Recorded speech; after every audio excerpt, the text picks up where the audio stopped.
This time we are with um, Adam Kendall. He is the executive director of the Oakland Scottish Rite Historical Foundation, historian, executive director of that, as well as a former collections manager of the Henry Wilson Coil Library and Museum of Freemasonry. He is a past master of San Francisco's Phoenix number 144 and a former master, Northern California Research Lodge. And he is a full member of the English Research Lodge. He's done a lot of stuff. He's with Scottish Rite, the editor of Heredom, which is produced by the Scottish Rite Research Society, and he's published in several academic journals. But he is with us today because he was one of the presenters at a recent Masonic Summit, which took place in Los Angeles, one of my favorite places, cities, Masonic and otherwise. And the presentation he did and the summit in general was regarding the preservation of Masonic heritage, our stuff. I've been talking a lot about that in terms of built Masonic heritage, preservation of our Masonic buildings. But then you got to think about all the stuff that's within those buildings and how that gets preserved, not just the building itself. There's another component to it that's important to explore. So, Brother Kendall, thank you so much for being here. Thanks for having me. So yeah, tell me. Let's just start with what your experience was like this past weekend. What was the Masonic Summit like, both in terms of how you feel your presentation went and just more in general, the information that was shared there? Well, it was a really, really fun weekend. I've been looking forward to this for a long time. It was interesting because we were on the campus of UCLA, and I lived down there for a brief time in my life until fairly recently, until a couple of years ago. But the last time I was in Westwood, where UCLA is, I was working there on a temp job, and that's when the shutdown happened. So it was a little bit, kind of spooky for me.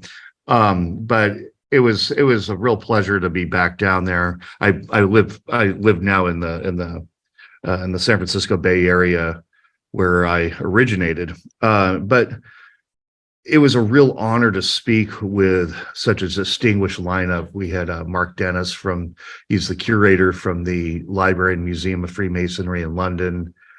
Amy Newell, who is used to work as a curator at the library, Scottish Rite Library and Museum of Freemasonry in Lexington, Massachusetts. Dr. Susan Mitchell Summers, Margaret Jacob, and a few other people. So it was a really, really fun time. And because it was a long day, I had that dubious distinction of being last, but that could go either way, really. Either people leave after lunch, or they stay for you and remember everything you said. And fortunately, nearly all of the 150 that attended stayed. And so I was able to take my material and sort of sum up everybody else's. We all did presentations based around items in our collection, and sort of a show and tell, but within the context of why it means something. What are these objects? And my presentation was called Listening to the Secret in Silent. And I based the title off of a certificate I had rediscovered at the Henry Coil Library and Museum at the Grand Lodge of California years ago. It's a very, very plain certificate. It comes with two other certs, which one is Blue Lodge, the other is Royal Arch, the other is Knights Templar. And they were reissues in 1805 to a man named John Blade. Reissued, I say, and that was suggested by a Masonic author, because we think that the originals were lost and they reissued them to him. And so it was based off of this Craft Lodge certificate. It was titled To the Secret in Silent, and that always struck me because it's so mysterious. What does this mean? And I found it humorous too, because a kind of fancied having it be the title of my autobiography. So, but I started talking about why that inspired me, because listening to The Secret and Silent, these objects are rarely seen because sometimes they're interpreted as being secret. And they're silent because they are rarely seen, or they're not regarded very well. So they remain silent, and sometimes they disappear, they get destroyed. And so these silences, these historical silences occur where we could have had something that gave us new insight, maybe very profound, or maybe just a little tiny bit of information, but information nonetheless. Back to that certificate, incidentally, John Blade was probably a seaman attached to this the British Navy in some way. But it was a military lodge, Royal Arch Lodge number 183.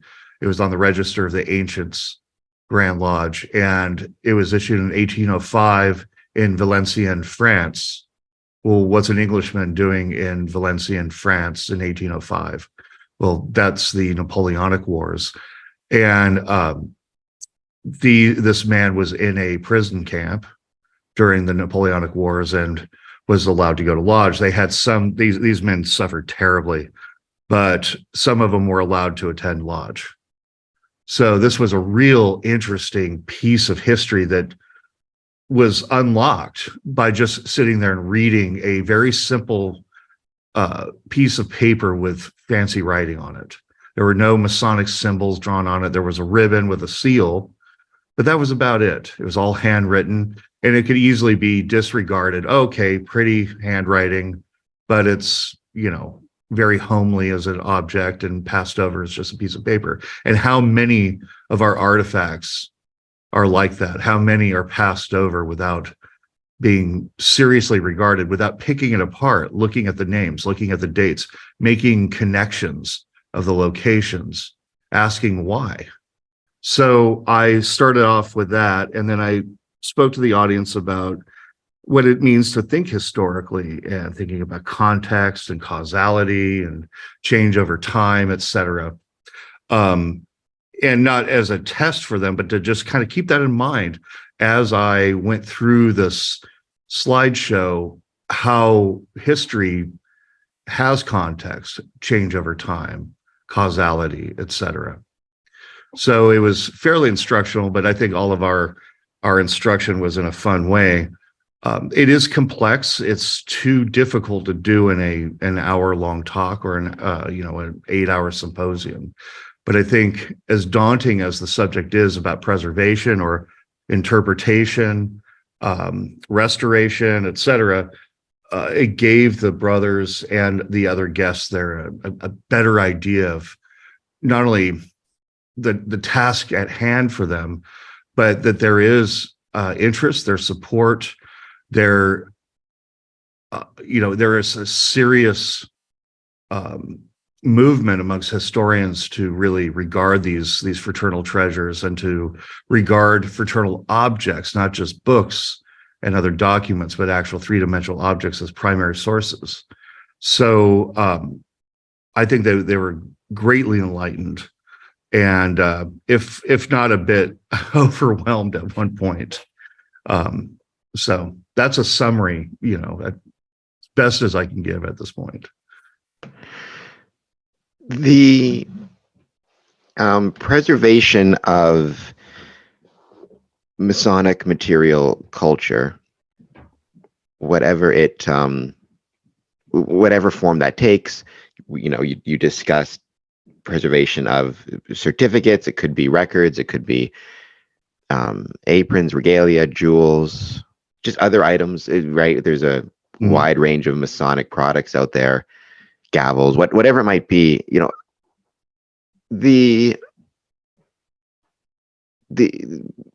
The tendency for these things, and I'm sure this happens in any organization, right, to get lost in the shuffle, or to be misplaced, or to be damaged, or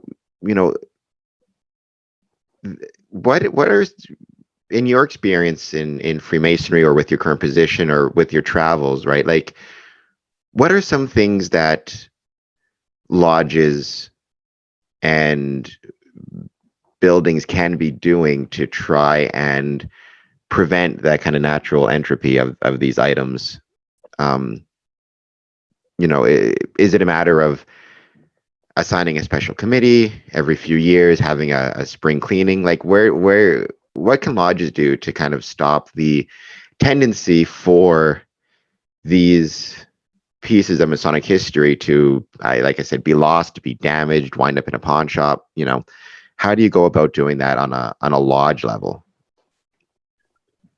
Well, I think the answer is there's no one answer for every lodge. I mean, they would have to figure it out according to their means, but in general, a recognition, a widespread recognition by the brethren of the lodge that these items do matter, that even though they may be in terrible shape, or they might be boxes and boxes of financial records on down to aprons to other treasures, all of them need to be regarded in the same way, with the idea of figuring out just what to do with them, what they are first, right?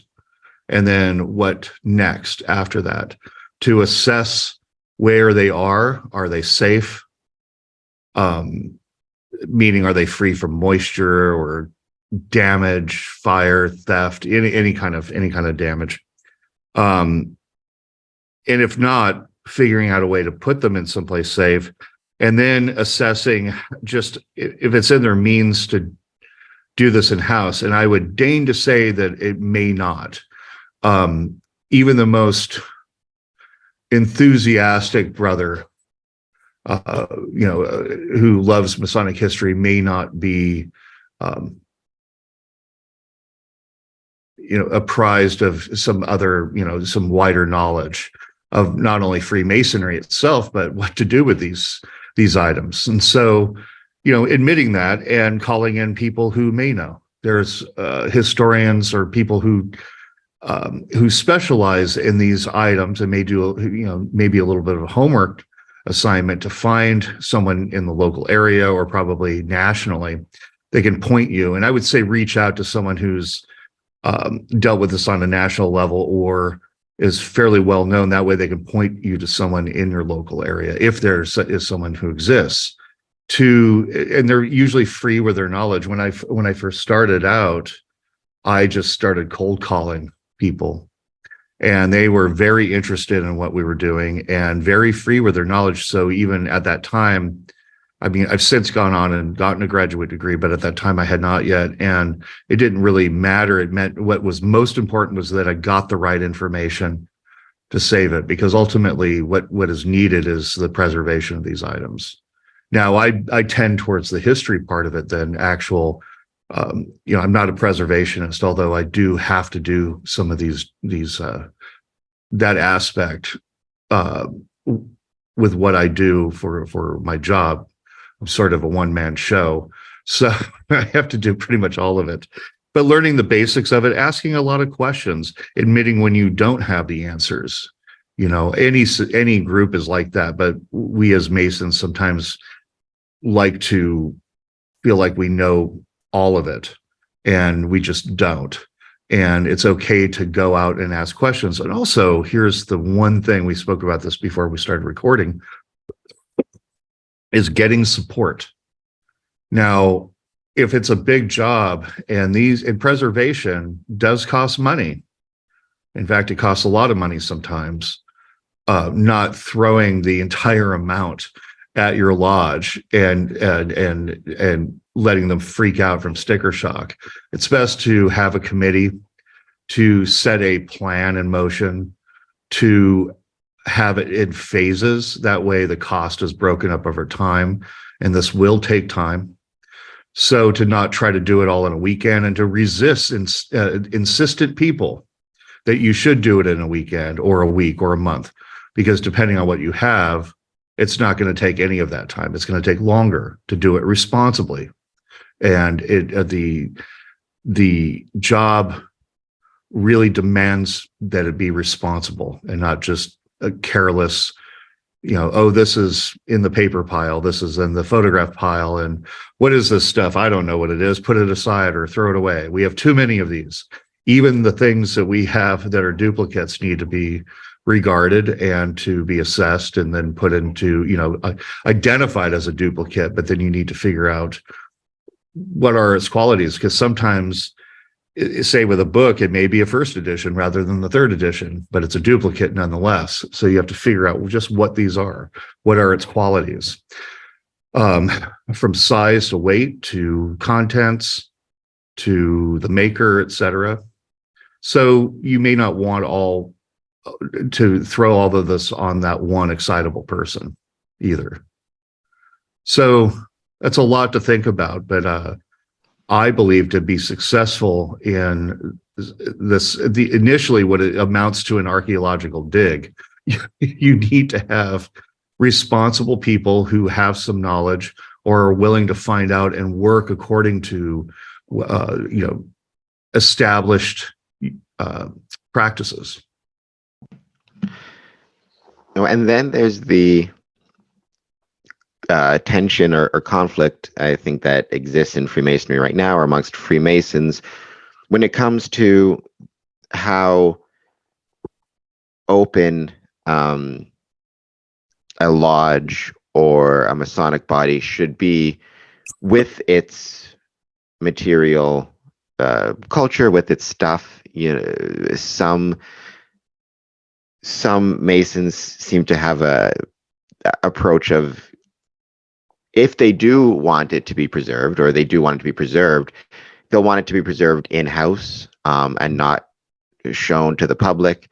Then you have those groups or brothers who are comfortable with things like having museum displays with regalia, or public-facing museums, or public-facing displays where some of these items are shown to the public. Yeah. I'm curious first as to your view on that conflict, if it's something you're seeing in California, and your position on it. I mean, I've been pretty clear. I think Freemasonry should be as public facing as possible, whether it be with its history or otherwise. But there are a lot of brothers who would rather, they recognize the necessity of preserving, for example, a Masonic apron, but they'd rather it not be displayed in public. So I guess, where do you come down on that? Are you seeing that conflict in your Masonic circles, and where do you come down on that tension and how to resolve it? Yeah, these are good questions. I'd say all of those elements of this what could be an entire program, access, meaning who gets to see it, where it gets displayed, what gets displayed, etc. All of these are their own separate topics, right? Under the umbrella of preservation and display. One thing should be stated right away is, don't start at display unless you have a way to preserve it. You cannot summon an exhibit, nor can you summon a museum.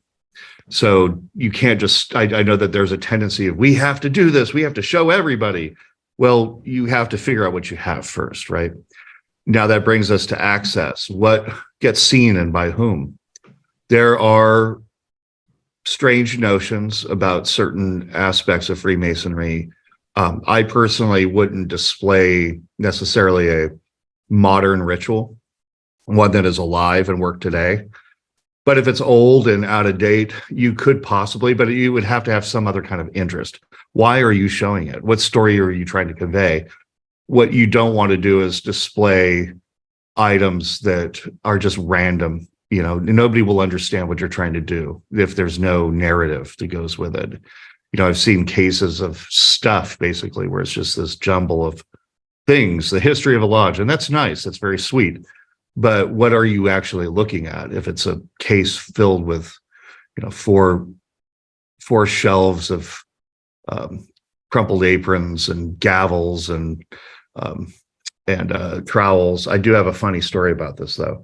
The notion that you can't show like aprons or anything like that, I have not encountered that.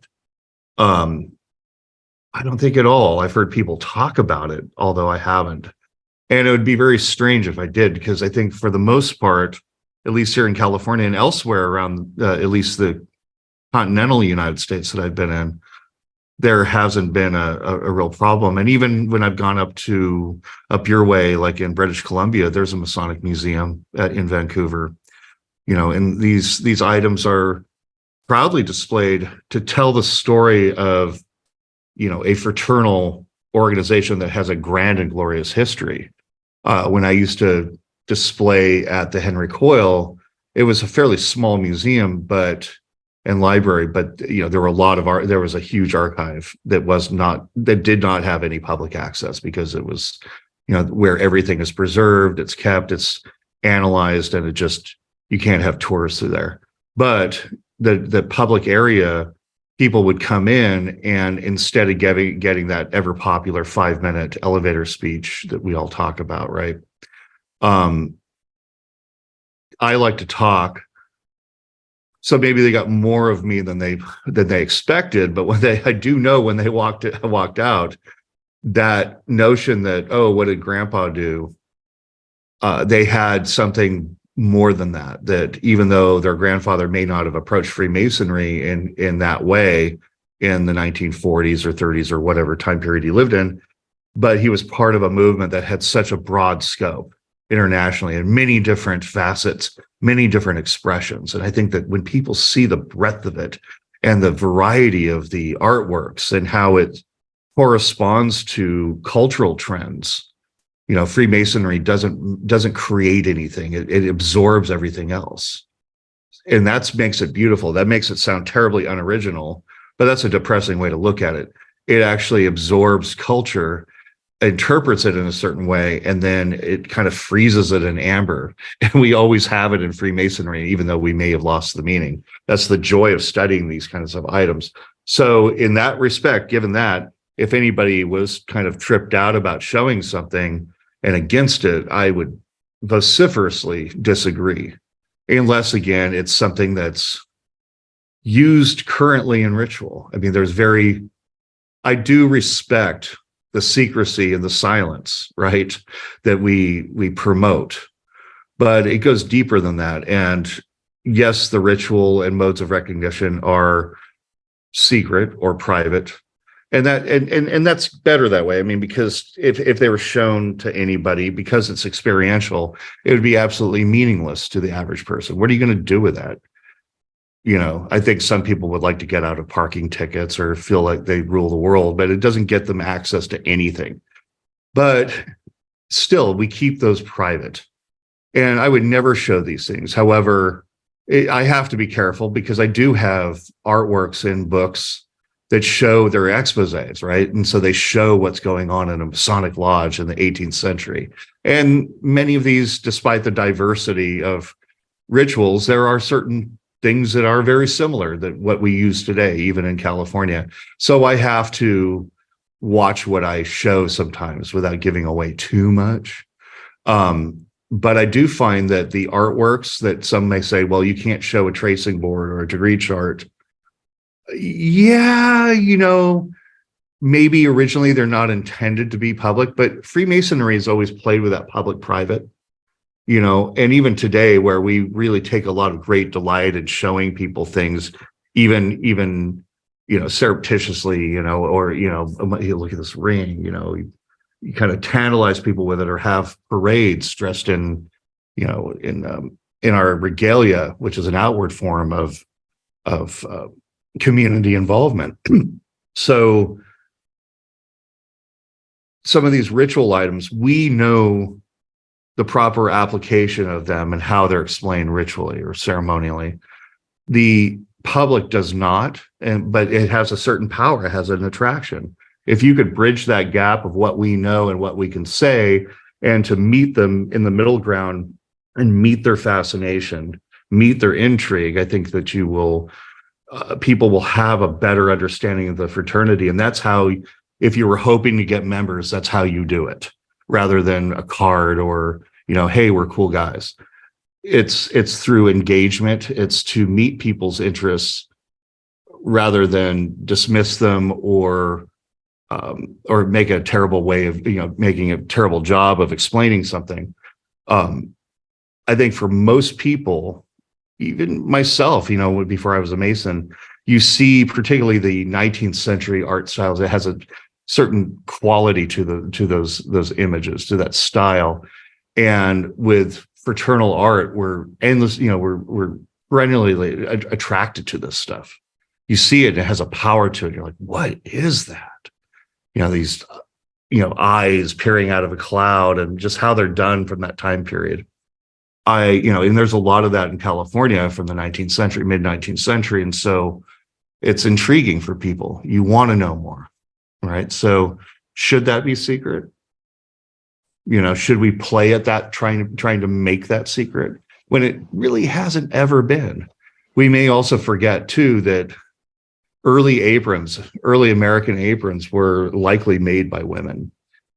So, what does that say? So that speaks to what we know broadly about the craft, what historians know about the craft, what Masonic historians study about the craft, as opposed to somebody who thinks something has created this whole new narrative in their head and then takes that and tells everybody else, and a very trusting brother will believe them and spread that false narrative, that counter narrative. So we have a lot of these rumors that instead of, I feel, and this is going to be dark of me, but instead of actually promoting and punching through these unknown walls of the history of Freemasonry and fraternalism, we're usually on Facebook talking about the same stuff over and over again. Is this secret? Or how do I wear my ring? Or something like these weird stories that kind of just get promoted, right?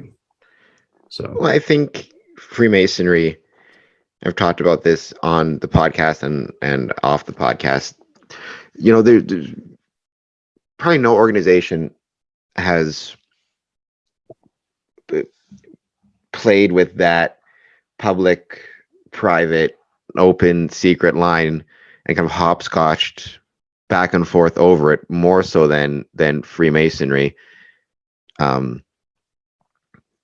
It seems as though, at least in from my much more limited research, it seems as though there was a push in the 60s and 70s and up through to swing towards a more private and secretive approach to the craft, as opposed to the 50s, where it was far more open in terms of it being people were much more recognized it as being a part of the community as opposed to a secret society. Rather it was a part of the community, and now it seems like it's swinging back the other way, towards a more public community group. I mean, probably in a lot of ways it's being led by California and Texas, places like that. I mean, California's I Am a Mason social media campaign. So it's just an interesting, I just think that's one of those, it'll probably never go away. I'm assuming it'll never go away. Right? There's an interesting tension in Freemasonry between what is meant to be, what is the actual secret part of this society versus what is the actual public facing and open part of this society. And I don't know if that tension will ever be resolved. Maybe it shouldn't be resolved, right? Maybe that's part of what it is to be a Freemason, is to try to figure that out, or to be at least a leader in the craft. But the preservation, I think, of our material culture, of our stuff, is one of those interesting examples of that, right? Of, okay, what is something that is for us and is meant to be quote unquote secret, versus what is something that is worth displaying and should be made available to the public. And certainly we recently had this debate about records, right? If you're digitizing your records in your archives, well, at what point are the records quote unquote public domain or worth being put in the public for census information? I mean, you go back to, say, my lodge was founded in 1883. And, you know, you have your register, you have a list of all the people who joined, but also their occupations, their ages when they joined, what part of the city they lived in. I mean, at what point though does it go from this is something that is valuable public information, it should be in the public domain, to this is private information about members? And, you know, I don't know if we'll ever find that perfect line, but that probably is something that Freemasonry uh, struggle might not be the right word, but that Freemasonry contemplates more so than other quote unquote secret societies, because as the story always goes, right, we're not a secret society, we're a society with secrets. We're not always clear as to what those secrets are Right. versus what is open to the public. Right. And there's two things. I mean, that what you said is very, very true. But there is a borderline, especially with records. You should always, depending on the laws of your province, state, country, whatever, be a bit knowledgeable about that, because there are privacy laws. And so I usually tend to be a little bit more comfortable with people who have been long dead, right? And even so, if you had an application, there's a lot of personal information on that. You have to use your common sense and be judicious. What is your intent with having that information? Certainly, it's not just to blast everything on the internet. And I know there are people that believe that, oh, we should have everything on the internet. What good is scanning stuff if you're not, you're not preserving things on the internet, by the way. You're preserving the actual document, but scanning it gives access, right? So what do you want to show? What does your Grand Lodge allow you to show? Be cognizant of that. And what are your own motives? Is it a name and you get the guy's degree dates? Fine. His address, even if he's dead, okay, maybe not. It gets sketchier when you have, the old black books, people who have been expelled, or they've been naughty in some way. You have to be really judicious about that. So just know what information you possess and what your motivations are for even showing it, right? You have to have some sort of context, right? So, but with the other stuff, I'll give you an interesting anecdote. We had those, aids to the memory, the degree charts. They're sort of the kissing cousin of the tracing board. And they are to be used during lectures.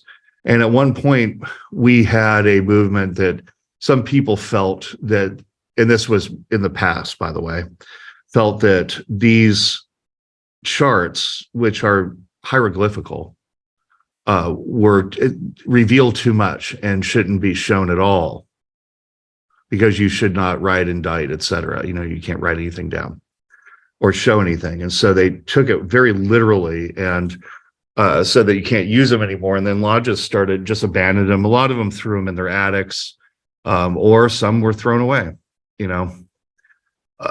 That's I think an extreme reaction, but you have to, this is where knowing the history of these items comes in. Before you take an extremist stance, understand the context, the causality behind these items. Know what they were for and why they were there. I find it odd. I've never been able to reconcile this as long as I've been a Mason. For an organization that prides itself on being artisans or builders, I find a lot of lodge rooms completely barren of anything beautiful. Sometimes they might have some wood paneling, but we've kind of done our best to take the art out of it.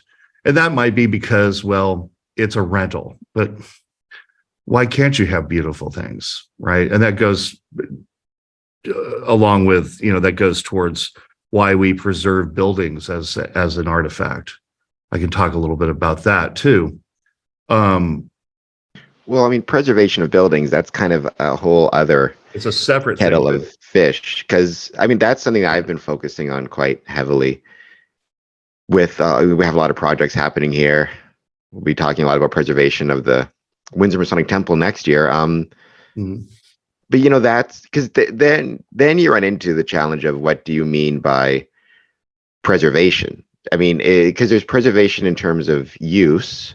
So, like, I find Los Angeles or California has been a really fertile ground for these kind of topics because I think of your heritage laws, but you look at, for example, I mean, I've used this example or examples. I mean, Jimmy Kimmel Live is filmed in a Masonic temple, Mhm. and the facade of it is completely preserved. Right, it Mhm. still has the Freemasonry builds its temple in the hearts of man, and I love that quote. Um, I have no idea what the inside looks like, the extent to which that is preserved beyond what I see on TV. I tried to sneak in there one day and I got in trouble. Um, or Dreams by Fleetwood Mac was recorded in a Masonic temple, Mhm. Village Studios, which that's an interesting case because I was lucky enough to get to tour that building. The facade is preserved, though it was built in such a way that you have to really look to see it, that it's a Masonic temple. But a lot of the inside is surprisingly, you can still if you're a Mason, you can still recognize the Masonic touches on the interior. And then there's Orange Blossom Hall, or what was it? A food market basically. And I think Burbank, I have their interview. They built in an old Masonic temple. Mhm. Um, and so you could argue, well, is that preservation? And on the one, you could say no, because it's not being used by Masons anymore. But the facade and the architecture it has been preserved in some cases to at least maintain its connection to the order. Mhm. Versus, is preservation meant as still in use by the Masons? Versus if you have a Masonic building that is still in use of or owned by Masons, but they completely gut it and renovate it to the point where it's not recognizable from its original design. Maybe they do it for environmental purposes or whatever it might be. There's a really interesting tension there. We're Mhm. experiencing it now where, okay, we want to replace the windows, for example, but it's a heritage building. So how to replace the windows to make them more energy efficient, but while maintaining the heritage aesthetic. And there's so many interesting kettles of fish that connect to the preservation of buildings. And that's another interesting tension that we're seeing right now. Mhm. Do we, there are some who would argue we should sell all of our assets and move into much smaller rented out spaces. And that's buildings. That's a 3-hour podcast because there's so many Yeah. questions as to what that means. And it is an interesting tension, and it's an expensive journey of creativity to figure out what is preservation, what is restoration, and these tensions between the two. I mostly brought it up because the building, and especially the building I'm in, for our listeners, if you just Google the Oakland Scottish Rite Temple, you'll see what I mean. It's an interesting building, but I see it as an expression of Masonic art. It shows it exemplifies not only the building styles of that time in which it was built, but also um, uh, what the fraternity wanted in a building.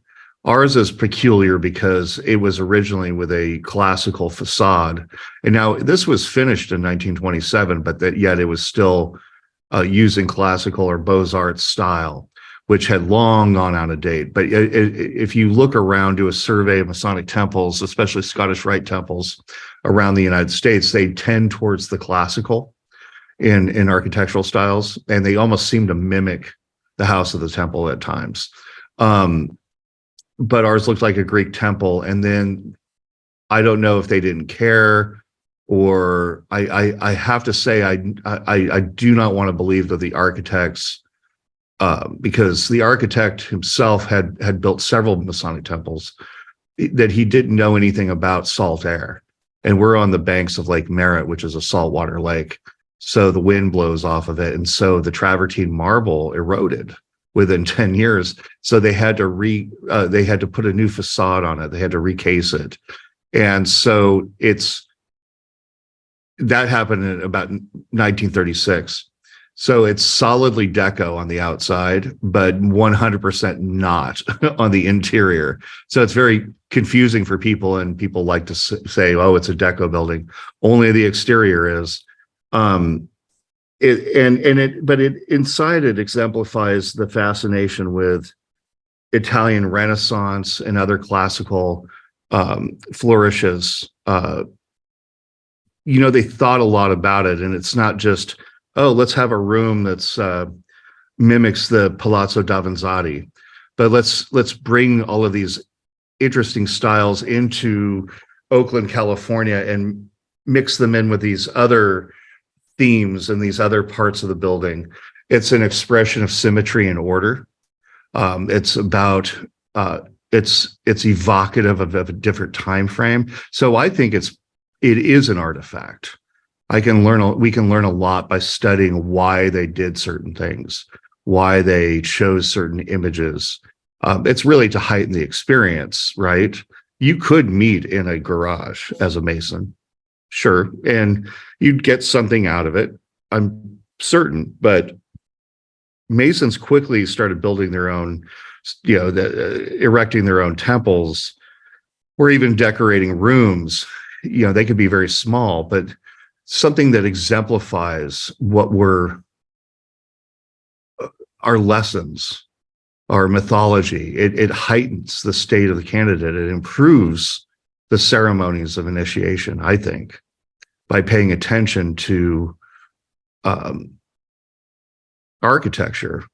What are you trying to convey? And since Freemasonry is built around, no pun intended, built around architecture, these buildings are just as important as the effects inside. I think that there's differences in what they are, but they all matter.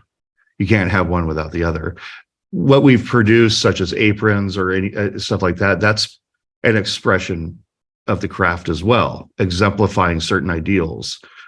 In my collection, though, we have less of those and more photographs and a lot of personal effects from well-known brothers and personal correspondence. So you get to see or understand what was in their head, which I think is really interesting, to get inside the mind of someone long dead. And we're talking about mayors and governors, industrialists, people that in Oakland, let's just pick on Oakland, you see a street sign and you don't know who it is, but chances are they were a member of the Oakland Scottish Rite. San Francisco's the same way too. These forgotten, or any town and anywhere in the, at least in North America, you'll find these references, and it's a good historical touchstone to be able to find out who these people were. You can find the insights onto different groups within a community. For instance, Dr. Tony Fells did a study on the Jewish community in San Francisco, which is a very interesting community during the Gold Rush period, and used Grand Lodge membership records to find certain people because you couldn't find them anywhere else, or used it as just kind of a broader scope of how a community would join fraternal organizations in addition to their synagogue, in addition to other cultural touchstones, and it gives you a broader horizon, right, of how people lived and think. So it's probably more than you ever wanted to know, but when you see these buildings, you should expect that it's an entire hive, a mind hive of a community. And I think the general public might get it. And I'm not talking about, the people that are afraid of these buildings or think it's the Illuminati. I'm talking about serious, average citizens that think it's just interesting and recognize Masonic temples as being a cultural artifact or community artifact. Our brothers need to understand that it's not just a place they meet and go play and have a dinner or two. That this place is where years and years of experience has gone into it. Brothers donated, lots of money in order that the future might prosper within these buildings. So, and everything around it is an expression of that. I want to talk a little bit more about the Masonic Summit. I don't know to what extent you can talk about this. I've been uh, very impressed, and I've talked about it before, with a lot of the things being done in California by the Grand Lodge of California. Certainly in regards to social media, it seems like they are one of the more they're one of the Grand Lodge jurisdictions leading the way in that area. The you mentioned that there was probably about 150 Masons at the summit, which is an amazing turnout, I think, for a day like that. For anything that is, it's not a Grand Lodge communication or annual communication. It's a single day event, and that you had or that the Grand Lodge had such a good turnout. I know that before the pandemic, the California jurisdiction was one of the few jurisdictions, I think there's only 3 that I saw, where you had an increase in membership. I don't know what the numbers have been like post-pandemic. I know we're all struggling in some ways to kind of rebound from that. But it seems like, the Grand Lodge of California is doing a lot of things really well. And I think that the number 150 Masons in attendance kind of demonstrate that, or kind of give credence to that. I mean, what was it like, or what type of feedback did you get from those in attendance at the Masonic Summit, and more in general, from your perspective, having 150 people, Masons, show up to this type of thing to learn about how they can preserve their culture, or more just in general to be supportive of this event?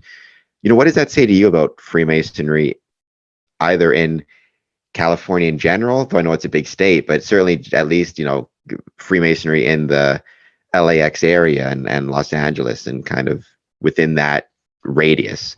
What does that say to you about the strength of Freemasonry right now in those areas? Look, I think it speaks very well to it.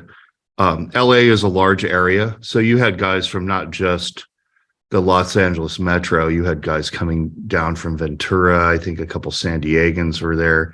Some people from my area up north and in the SF Bay area. So we've typically had about that. If I can recall, we had about that amount usually at these symposia in LA, a little bit less in the Bay Area. But so that's not to say that that's a bad thing, because that means post-pandemic, the numbers are back up. That's a healthy rebound. I would say a successful rebound. So you would think that maybe, oh, well, people got used to not going to these things, or they love them on Zoom. And they do like things online, I'm sure. But it's nice to see people come out on an Easter weekend, about 150 of them, give or take. It wasn't a solid 150. I know there might be some no-shows or whatnot, but it was a really healthy collection of people, and not just Masons. You had some other just interested people. There were some co-Masons there too. So Masons and just the interested, but there is a great interest in Masonic artifacts or art, etc. So it has a wider appeal than we think sometimes. But mostly the brothers, their reaction was enthusiastic, but we're still getting the questions. So we're, keep in mind, this was a couple days ago. So we're still in the afterburn. And so I'm told that there are some questions that will be rolling my way, but it was very positive and very thoughtful. You had a couple grad students in there that had some very thoughtful questions. And then you had beginners that are like, well, we do have some issues, with our stuff, and we just want to know where to start.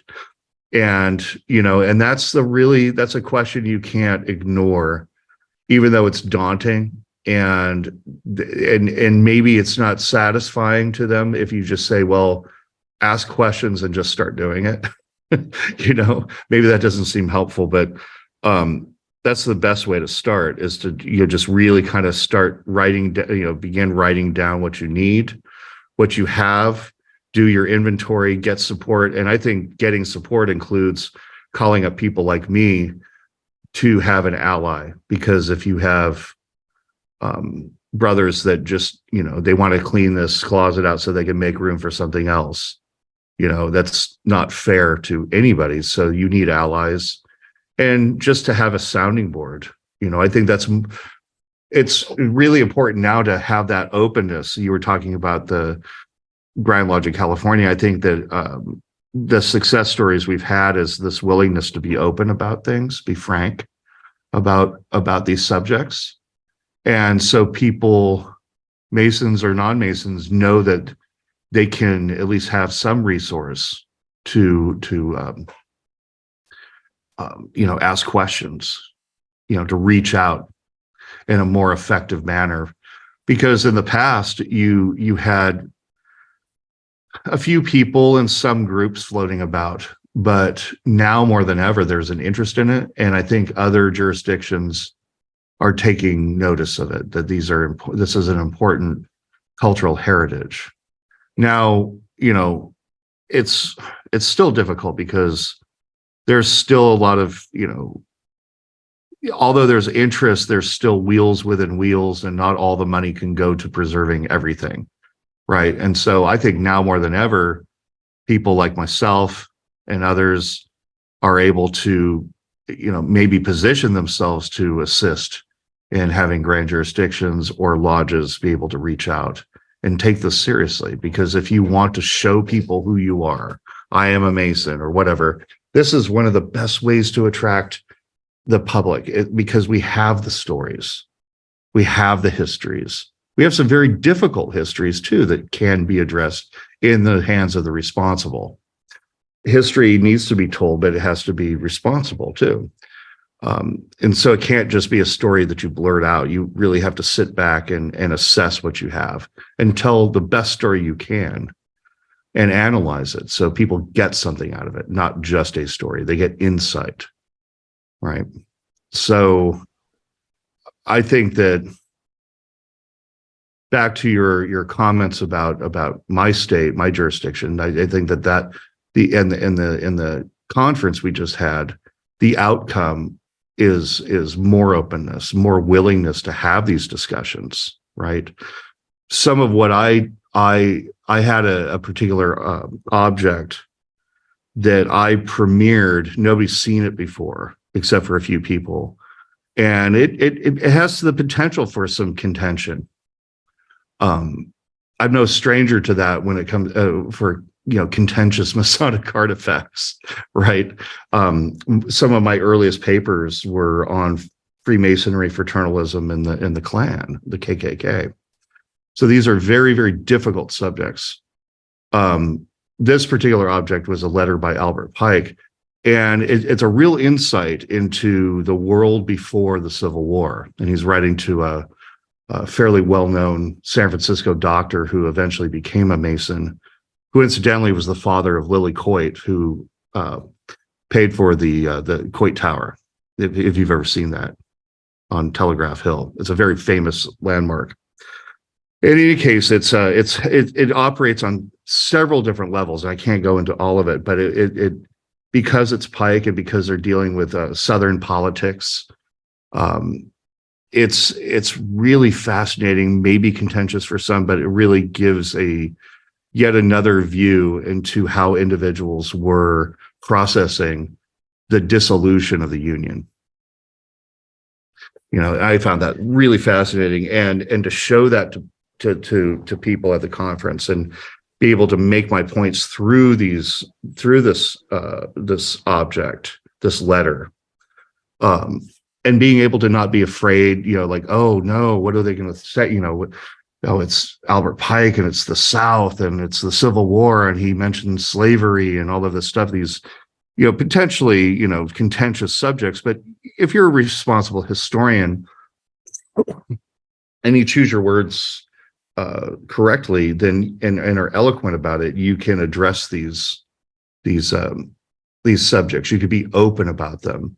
You can engage. And I really, really like that about my jurisdiction, is that we, if it's respectful, and you know what you're doing, you have every right to be open and to share, because it's part of our heritage. It's part of our history.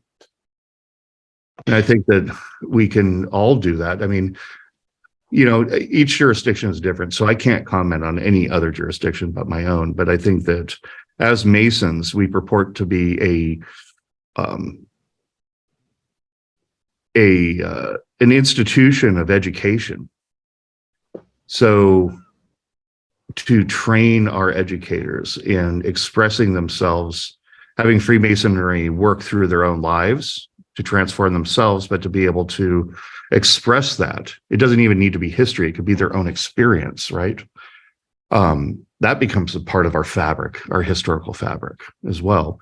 But to be able to train ourselves to be able to express Freemasonry historically and experientially. So, I think that these discussions around the preservation of Masonic stuff, to another extent Masonic buildings, right? This is only going to, every year the need will become greater as the fraternity becomes older and items become older, and items grow in number, right? Every year there's another, you collect another pin or get a different pin, or somebody produces something new that also has to be preserved, right? So the hope is, through this podcast, but also just in general through your work, the hope is lodges throughout the world will start to think about these things and start to put plans in place. You talked earlier about reaching out to resources.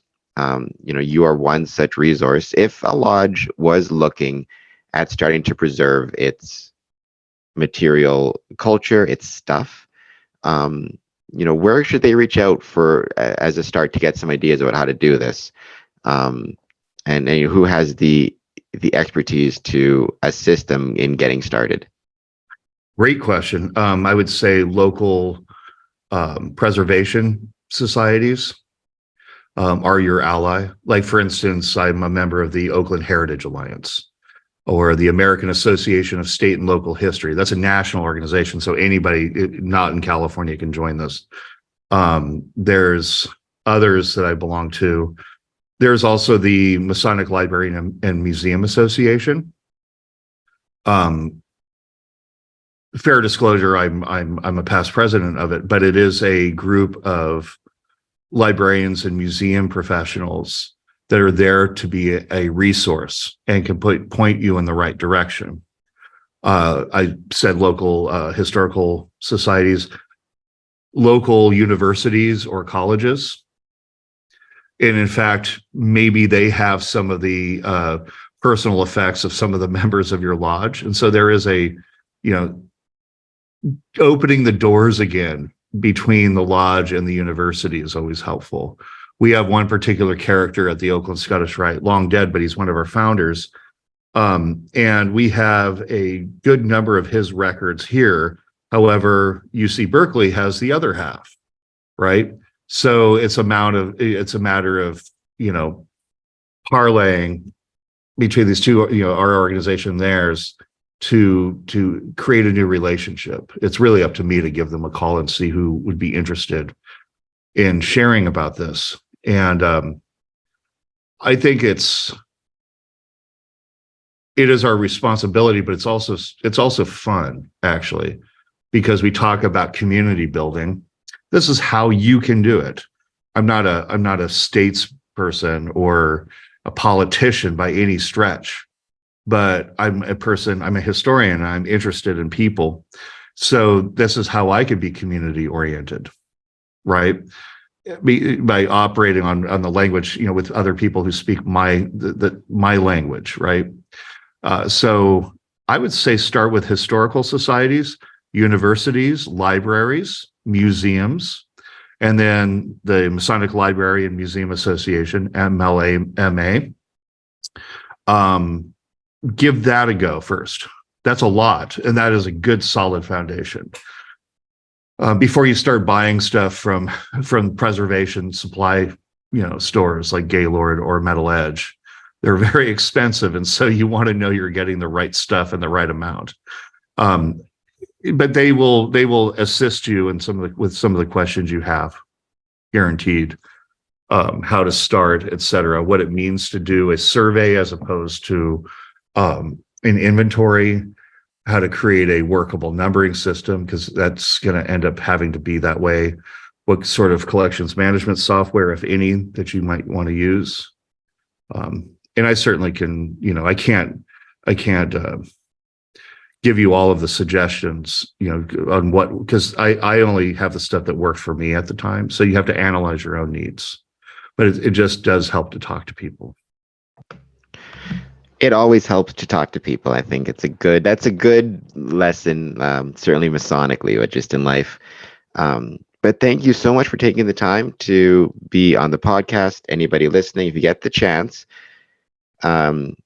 check out Freemasonry in Los Angeles in general, or in California in general, Oakland as well, California, because